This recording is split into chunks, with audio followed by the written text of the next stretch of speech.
अब हम चलेंगे 16 से डिविजिबल रूल का क्या नियम है। 16 का क्या नियम है डिविजिबल के लिए। A number is divisible bye 16।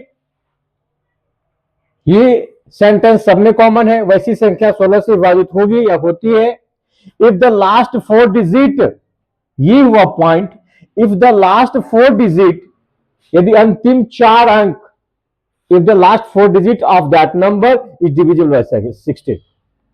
तो अंतिम 4 अंक यदि किसी भी संख्या का डिविजिबल 16 से हो तो वो पूरी संख्या 16 से डिविजिबल होगी। चाहे कितनी बड़ी संख्या, केवल अंतिम 4 अंक देखना है कि वो 16 से डिविजिबल है या नहीं है। जैसे ये 4 की ही फैमिली में आता है, 4 का मल्टीपल है। जैसे कि 4 में क्या था, अंतिम 2 अंक डिविजिबल होना चाहिए। 8 में क्या था, अंतिम 3 अंक, 4 टू 8 एंड 8 टू 16। इस तरह से इसको ट्रिक से याद रखेंगे। 4 टू 8, 8 टू 16, 4 में 2 डिजिट, लेकिन गिनती के हिसाब से एक एक बढ़ रहा है। मल्टीपल में जा रहा है ये 4 1 4, तो उसमें 2 डिजिट। उसके बाद 8 का जो डिविजिबल है उसमें 3 डिजिट में लगना चाहिए, डिविजिबल होना चाहिए। और 8 टू 16, तो उसमें कितना हो गया, 4 डिजिट हो गया। ठीक है, 2 3 4 बढ़ गया।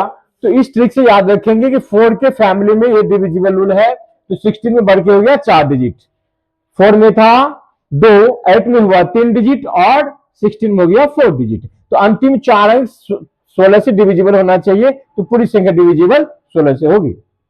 तो देख रहे हैं 16 का 16 कट जा रहा है, 16 फिर 0 उतरेगा एंड 16 पे 32, ये क्लियर हो जाएगा कि पूरी संख्या 16 से डिविजिबल है। अब इसका देख लें, 9 5 2 4 0 3 6 8 है अंतिम 4 अंक।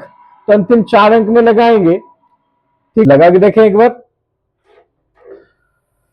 16 2 जा 0 में तो लगेगा नहीं, 16 2 जा 32, क्या आएगा 4 एंड 8, 63 जा 48, कट गया। इट मींस ये पूरी संख्या 16 से डिविजिबल है।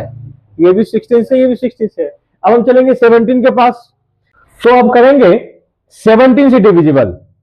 17 का डिविजिबल रूल क्या है, if multiply the last digit bye 5, किसी भी संख्या को अंतिम अंक में यदि 5 से मल्टीप्लाई करेंगे और उसको सब्ट्रैक्ट, उसको घटाएंगे from the rest of the number, जो बाकी बच गए अंक है, if the result is divisible 17, और जो रिजल्ट आएगा यदि 17 से डिविजिबल है या 0 है, तो पूरी संख्या then the number is divisible by 17, तो पूरी संख्या 17 से डिविजिबल होगी। तो यहाँ पे 2 एग्जांपल है, 6035 एंड 41,769। तो दोनों को एक एक करके देख लें कैसे होता है इसका प्रैक्टिकल। तो 60 और 35 है, इसको प्रोसेस में लास्ट डिजिट को क्या करना है, अकॉर्डिंग टू जो डेफिनेशन है इसका, कि लास्ट डिजिट को 5 से मल्टीप्लाई करना है। तो 25 25, 5 5 25, और रेस्ट संख्या से इसको क्या करना है, घटा देना है। 25 25, 5 5 25, 13 में से 5 गया 8 एंड 9 में से 2 गया 7 एंड इधर 5 बच जाएगा। फिर 8 को फिर 5 से मल्टीप्लाई करेंगे और इसको रेस्ट में से घटा देंगे, बच जाएगा 17। तो ये 17 से डिविजिबल है, इसलिए टोटल संख्या 17 से डिविजिबल है। इस तरह से हम लोग चलेंगे 4 1 7 6 9 से। तो लास्ट डिजिट 9 को 5 से मल्टीप्लाई करेंगे तो 45। तो रेस्ट संख्या बच गया इतना, इसमें से घटाना है तो घट के आएगा 1 3 1 4। फिर आया 1 को फिर 5 से करेंगे तो 5 सब्ट्रैक्ट करेंगे, 13 में से 5 गया 8 एंड 0 एंड 4।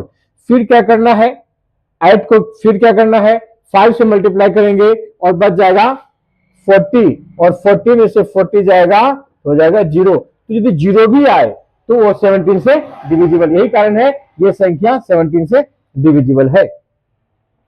अब है बाय 18, तो ये बहुत ही आसान है। यदि कोई संख्या 2 और 9 दोनों से कट जाए तो पूरी संख्या 18 से डिविजिबल है। The number which is divisible by 2 and 9 both, ठीक है, 2 and 9 both, then the whole number या then the number is divisible by 18 exactly, तो वह संख्या 18 से पूर्ण रूप से कटेगा। जैसे एक एग्जांपल, 2 एग्जांपल ले लेते हैं, 7812 एंड 23,418। तो इसका क्या है, 2 का रूल क्या है, जिसके अंत में इवन हो तो कटेगा ही कटेगा, ये दोनों में इवन है अंत में। और 9 का रूल क्या है कि टोटल को ऐड करेंगे 3 की तरह तो यदि टोटल डिजिट को जोड़ेंगे उसमें 9 से लग गया तो पूरी संख्या 9 से डिविजिबल है। 2 1 3 8 3 11 7 18 9 2 18 यानी पूरी संख्या 2 9 से तो पूरी संख्या 9 से 18 से कट जाएगा। तो अब है इसका 8 1 9 9 4 13 13 3 16 2 18, ये भी 9 2 18 कट रहा है तो 9 के टेबल से कट गया, 2 के टेबल से कट गया, इट मींस 18 के टेबल से भी डिविजिबल है। अब चलेंगे 19 के पास। इसका क्या रूल है? If double the last digit and add to the remaining part, तो या 19 का मल्टीपल हो या फिर 0 भी आ सकता है, तो वैसी संख्या 19 से डिविजिबल होगी। और it can be repeat this process, it can be repeat this process for larger number. यदि बड़ी संख्या है तो उसको यही प्रोसेस करते करते घटा करके अंतिम 2 अंक तक लाएंगे, यानी 19 के टेबल में ले आएंगे। यदि उससे डिविजिबल हो जाएगा तो पूरी संख्या 2 अंक में या 3 अंक में ला सकते हैं, तो पूरी संख्या 19 से डिविजिबल होगी। जैसे 361 है तो 1 को क्या करेंगे, एक एक करके देख ले, 2 से मल्टीप्लाई करेंगे, मल्टीप्लाई 2 किए, बच गया 36, तो 2 इसमें क्या कर देना है, इसमें ऐड कर देना है, तो 36 है 2 38 और 38 19 19 गुना 38, 18 पूरी संख्या 19 से है। 1 1 4 ले लेते हैं, 4 को फिर 2 से करते हैं, 4 2 8 और इसमें ऐड कर देते हैं, हो गया 19, 19 के टेबल में आ गया। ये भी क्लियर। अब 1007, इसको भी अंतिम संख्या 7 है, 2 से क्या करना है, इसका मल्टीप्लाई करना है, 7 2 जा 14, इसमें जोड़ देंगे रेस्ट संख्या में, तो भी 114 और 114 19 के टेबल में आता है। यही कारण है कि ये भी 19 से डिविजिबल है।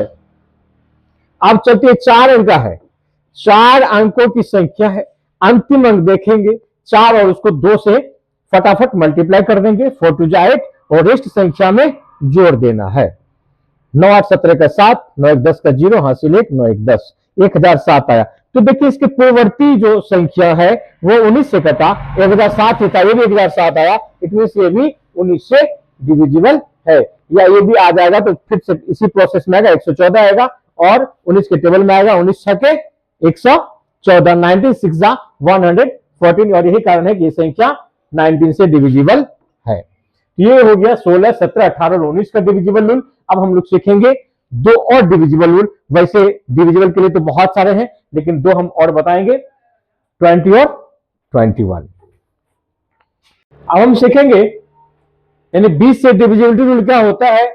If the number is divisible by 10 and the 10th digit is even, 2 condition है। वैसी संख्या जो 10 से भी डिविजिबल हो और उसके 10th प्लेस पे, जैसे कि 1s और 10s 100 1000 10,000 100,000 करते हैं, यानी हिंदी में इकाई दहाई सैकड़ा हजार 10,000 लाख करते हैं, तो दहाई वाले जगह पे संख्या क्या होना चाहिए, इवन होना चाहिए। तो वही यहां लिखता है and the 10th digit is even, वो इवन होना चाहिए 10 डिजिट पे, है ना, 2 4 6 8 वगैरह रहना चाहिए। तो वो संख्या 20 से then the number divisible by 10, वह संख्या 20 से पूर्णतः विभाजित होगी। जैसे कि कुछ संख्या लेते हैं 78 32 कुछ भी है, लास्ट संख्या देखना है कि 10th प्लेस पे इवन है कि नहीं, और लास्ट में तो 0 होगा ही, ठीक है। तो ये संख्या 20 से डिविजिबल होगा, यही है 20 का रूल। अब 21 में चलते हैं। If the number is divisible bye, if the number is divisible bye 3 and 7 both, condition यहां है, if the number is divisible bye 3 and both, 3 and 7 both, तो वो संख्या then the number is divisible by 21 exactly, तो वह संख्या 21 से पूर्ण रूप से कटेगा। तो 3 से तो हमको रूल पता है, आप लोग पढ़ चुके हैं। 3 से क्या रूल है कि किसी भी संख्या का टोटल डिजिट को जोड़ेंगे, 3 से कट जाए तो कट जाएगा। तो 7 4 11 1 12 यानी 3 से कट रहा है। और 7 का रूल क्या है कि अंतिम अंक में 2 से मल्टीप्लाई करेंगे, अंतिम अंक में 2 से मल्टीप्लाई करते हैं, 14 में जो आया तो रेस्ट संख्या से माइनस करते हैं, यदि वो 0 आ गया या वैसी संख्या की 14 से कट जाए तो पूरी संख्या, सॉरी वह संख्या 7 से कट जाए तो पूरी संख्या 7 से कट जाएगा। तो यहाँ पे ये कट रहा है या 0 आ रहा है इसका, इट मींस क्या हो गया कि 147 3 से विभाजित है, 7 से भी है, तो ये 21 से भी होगा। अब इसमें चलते हैं, तो इसमें क्या है 21063, तो अंतिम संख्या को 7 का रूल, पहले तो 3 का देख लेते हैं, 2 1 3 6 3 9 9 3 12, 2 1 3 3 6 3 9 3 12 आया, जो कि 3 से डिविजिबल है, 3 से डिविजिबल है नहीं, कट गया। लेकिन अब हम चलते हैं 7 से। 7 का रूल क्या कहता है, अंतिम संख्या में 2 से मल्टीप्लाई करेंगे, जो आएगा जस्ट में जो संख्या बच गया इसको एक साइड कर दिए, इधर जो बच गया तो इस साइड में घटाएंगे, 6 में 6 आगे 0 0 1 2 बचा। अब इस संख्या को देखेंगे तो क्या बचता, क्या 7 से डिविजिबल है, हाँ ऑलरेडी देख रहे हैं 27 इसको आगे करने का जरूरी नहीं है, टाइम को वेस्ट करने का जरूरी नहीं है, तो ये 7 से डिविजिबल है और देख रहे 3 से भी डिविजिबल, इट मीन ये 21 से भी डिविजिबल है। ये भी बहुत ही आसान है, 3 और 7 दोनों से होगा तो 3 7 3 7 21। इस तरह से आप लोग याद रखेंगे, कुछ संख्या का बहुत ही आसान है, ठीक है, जिसको दो संख्या से मिलकर बना होता है, जैसे ये 21 है 3 और 7 से, इस तरह से 14 है, ठीक है, इस तरह से और भी संख्या है तो आप लोग उसको याद रखेंगे। 14 का भी है 2 और 7 से, तो इसी तरह से 15 का 3 और 5 से, एक पेयर नंबर से होता है कि हम दोनों संख्या से कटेंगे तो ही हम 21 से कटेंगे, जैसे कि यहाँ पे 21 से कटेंगे या 15 से कटेंगे या 14 से कटेंगे। इस तमाम रूल को जो हम यहाँ बताएं बोर्ड पे आप लोग अच्छी तरह से याद कर लेंगे। और यदि ये वीडियो आप लोगों को अच्छा लगा हो तो ज्यादा से ज्यादा इसको सब्सक्राइब करें, लाइक करें, शेयर करें, कमेंट में लिखना ना भूलें कि ये कैसा लगा वीडियो आपको, और मन से पढ़ते रहे, फिर हम आप लोगों के बीच और भी नया नया वीडियो लाते रहेंगे। Thank you, best of luck.